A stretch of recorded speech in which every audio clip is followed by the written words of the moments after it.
जंगल में बारिश जोर शोर से हो रही थी। रानो चिड़िया अपने बच्चों के साथ घोंसले में बैठी हुई थी। उसके दोनों बच्चे गुड़िया और कुकू वह दोनों भूख से बिलबिला रहे थे, क्योंकि उनके घोंसले में रखा हुआ सारा खाना खत्म हो चुका था। तभी रानो का बेटा कुकू उससे रोते हुए कहता है, मम्मा, मुझे बहुत भूख लग रही है। मेरे पेट में दर्द हो रहा है। कुछ खाने को दे दो ना मम्मा। मम्मा, मुझे भी बहुत भूख लग रही है। हम खाना कब खाएंगे मम्मा? हमें कुछ खाने को दे दो। अपने बच्चों के मुंह से ऐसी बात सुनकर रानो चिड़िया बहुत ज्यादा परेशान हो जाती है और वे अपने बच्चे को समझाते हुए कहती है, मेरे बच्चों, मैं समझती हूँ कि आप भूखे हो, पर बारिश इतनी तेज हो रही है कि बाहर जाना मुश्किल हो रहा है। परंतु अब मैं और इंतजार नहीं कर सकती। आप दोनों चिंता मत करो, मैं अभी आप दोनों के लिए बाहर खाने का इंतजाम करने जाती हूँ। तुम दोनों घोंसले के अंदर ही रहना। और ऐसे ही रानो चिड़िया घोंसले से बाहर निकल जाती है। वह अपने पड़ोसी कबूतर के पास जाती है और उसका दरवाजा खटखटाती है। कबूतर भैया, ओ कबूतर भैया, दरवाजा खोलिए, मैं रानो। तभी कबूतर दरवाजा खोलता है। अरे रानो बहन, आप यहाँ क्या कर रही हो? इतनी तेज बारिश में सब ठीक तो है ना? भैया, कुछ भी ठीक नहीं है। मेरे बच्चे बहुत ज्यादा भूखे हैं। इस तेज बारिश की वजह से मैं खाना जुटाने नहीं जा पाई। क्या आप मेरी कुछ मदद कर सकते हैं? रानो बहन, मैं समझ सकता हूँ। मैं खुद मुश्किल में हूँ। इस तेज बारिश की वजह से मैं भी घर से बाहर नहीं निकल पाया हूँ और मेरी मकई की फसल भी घर में पड़ी पड़ी खराब हो गई है। परंतु मैं तुम्हें एक तरीका बता सकता हूँ।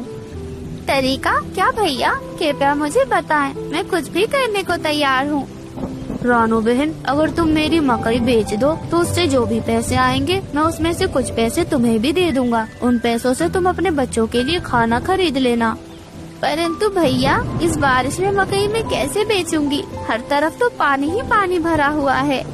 तुम चिंता मत करो, मेरे पास एक ठेला है। तुम मकई उस पर रख लो और छाता ले जाकर मकई बेचो। रानो, ये थोड़ा मुश्किल जरूर होगा, परंतु सब ठीक हो जाएगा। ठीक है भैया, मैं अपने बच्चों के लिए यह भी कर लूंगी। और फिर रानो चिड़िया ने उस मकई को ठेले पर रखा, छाता लगाया और फिर वे बारिश में ही निकल पड़ी। रानो चिड़िया आवाज लगाते हुए मकई बेच रही थी। मकई ले लो मकई, गर्मा गर्म मकई, ठंडी ठंडी बारिश में गर्मा गर्म मकई। मकई ले लो मकई। उसी वक्त गोरी कौवी अपनी खिड़की से बाहर देख रही थी। वे अपने पति कालू से कहती है, कालू जी, देखिए तो जरा, रानो तो मकई बेच रही है। इस बारिश में गर्मा गर्म मकई खाने का तो मजा ही कुछ और है। मैं जाती हूँ और उससे मकई लेकर आती हूँ। हाँ गोरी, तुम सही कह रही हो। जाओ जाओ और मेरे लिए भी एक मकई लेकर आना। रानो चिड़िया अपना छाता लेकर फौरन बाहर जाती है और रानो चिड़िया के पास पहुँच जाती है। रानो, ये मकई बारिश में बेचने का ख्याल तुम्हारे दिमाग में कहाँ से आया? गौरी बहन, मेरे बच्चे बहुत भूखे हैं। मेरे पास इसके सिवा और कोई उपाय नहीं था, इसलिए मैंने सोचा कि मकई ही बेचकर थोड़े बहुत पैसे कमा लूं। अच्छा, सही किया तुमने। तो क्या ये मकई स्वादिष्ट है? हाँ कवि बहन, यह बहुत स्वादिष्ट है। एक बार खाकर तो देखिए, बारिश में आपको मजा आ जाएगा। अच्छा ठीक है, फिर एक काम करो, तुम मुझे 2 मकई दे दो, एक मेरे लिए और एक मेरे पति कालू जी के लिए।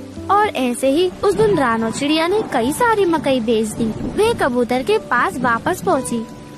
कबूतर भैया, ये लीजिए, ये आपके पैसे। मैंने सारी मकई बेच दी है। वाह वाह रानो बहन, तुमने तो कमाल कर दिया। तुमने बहुत मेहनत की है। ये लो कुछ पैसे और ये 2 मकई अपने बच्चों के लिए रख लो। आपका बहुत बहुत शुक्रिया कबूतर भैया। आपकी मदद के बिना शायद मैं ये नहीं कर पाती। और ऐसे ही रानो अपने पैसे और मकई लेकर अपने घर पर लौट आती है। परंतु घर पहुंचने पर उसका दिल टूट गया, क्योंकि वह देखती है कि ऐसी तेज बारिश और हवा के चलते उसका घोंसला टूट गया था। मम्मा, मम्मा, हमारा घोंसला टूट गया। अब हम कहाँ जाएंगे मम्मा? हाँ मम्मा, अब हम कहाँ जाएंगे? मुझे बहुत ठंड लग रही है मम्मा। मेरे बच्चों, आप दोनों चिंता मत करो। आप दोनों ठीक तो हो ना? आपके चोट तो नहीं लगी बेटा?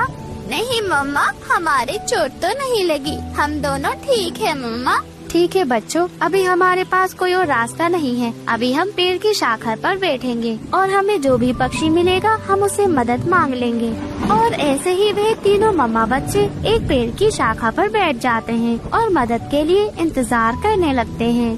परंतु बारिश इतनी ज्यादा तेज थी कि कोई भी पक्षी वहाँ से गुजर ही नहीं रहा था। तभी अचानक से एक बहुत ही सुंदर सी जलपरी वहाँ आ जाती है। अरे चिड़िया, तुम अपने बच्चों के साथ ऐसे बारिश में क्यों भीग रही हो? जलपरी जी, मेरा घोंसला टूट गया है। मेरे बच्चों के लिए खाना जुटाने में मैंने जो भी कमाया था वो भी घर बनाने के लिए काफी नहीं है।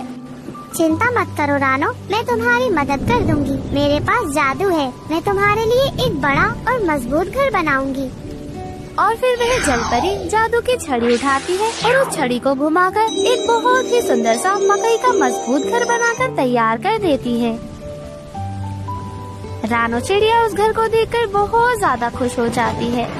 जलपरी जी, अगर आप नहीं होती तो हम क्या करते? मैं और मेरे बच्चे कहाँ जाते? आपका बहुत बहुत धन्यवाद जलपरी जी।